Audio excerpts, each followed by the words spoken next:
भरोसा उस ऊपर वाले से रखो जिसने हमें जीने की शक्ति दी है, जीने की इच्छा दी है।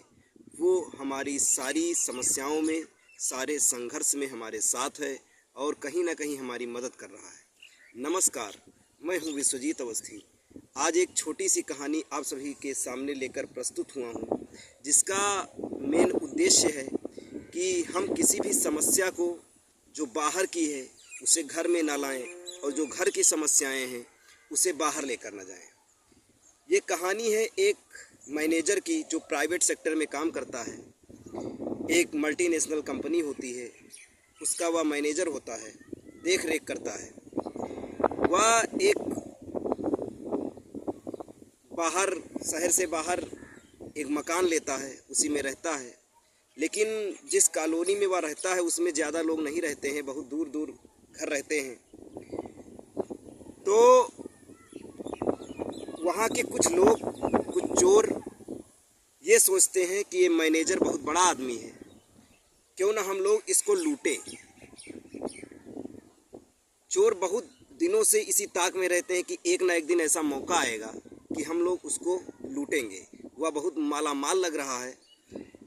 वह एक दिन शाम के समय पहुंचते हैं, वहाँ पर रुकते हैं, फिर बैठ जाते हैं छुप कर कि देखते हैं मैनेजर क्या करता है। उसकी सारी रूटीन को देखते हैं कि कितने बजे आता है, कितने बजे खाना खाता है, कितने बजे लेटता है, कितने बजे सोता है।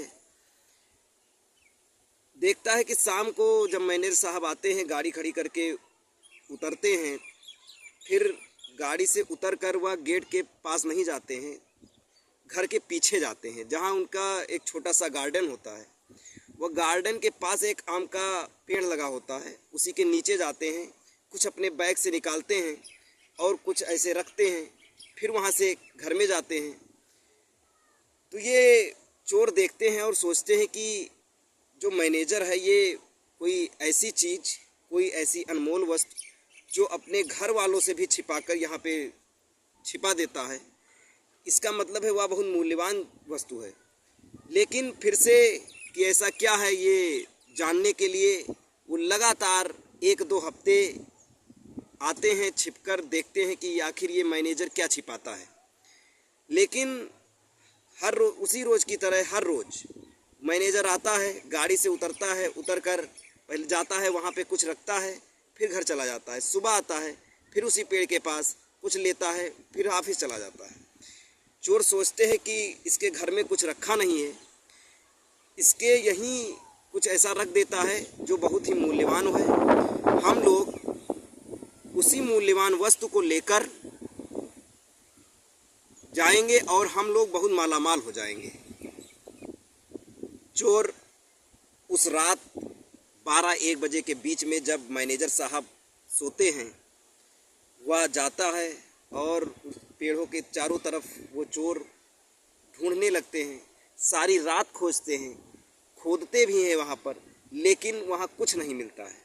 वह परेशान होकर वहाँ से चले जाते हैं। अगले दिन वह इस जानने की इस इच्छा से कि वहाँ पर आखिर ऐसा क्या रखते हैं, जब वो हमको मिला नहीं, वो उनके सेल्समैन जो डोर टू डोर जाते हैं वही बनकर चारों लोग बिल्कुल वेल मेंटेन तैयार होकर उसके गेट पर जाते हैं और कहते हैं, मैनेजर साहब मैं कुछ सामान देने के लिए आया हूँ, मैं आपको पूरा प्लान समझाऊंगा, आप थोड़ा बैठने की जगह दीजिए।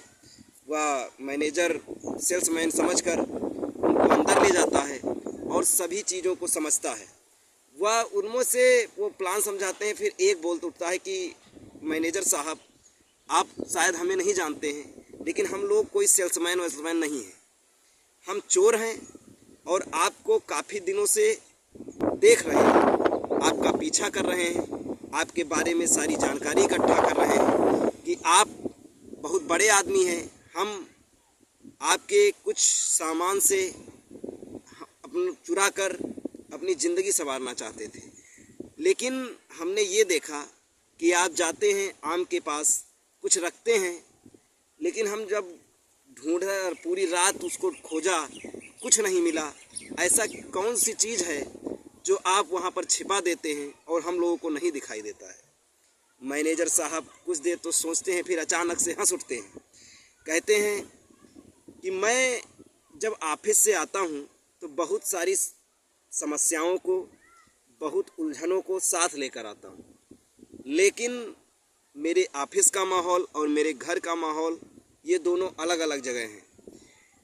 तो हम अपनी ऑफिस की समस्याओं को घर में न लाते हुए उस आम के पेड़ के पास जाते हैं और उतार कर सब रख देते हैं। जब सुबह वापस आते हैं तो उसमें से जो आवश्यक चीज़ें हैं जिसके बिना ऑफिस में काम नहीं चलेगा उसको ले लेते हैं, फिर चले जाते हैं ऑफिस।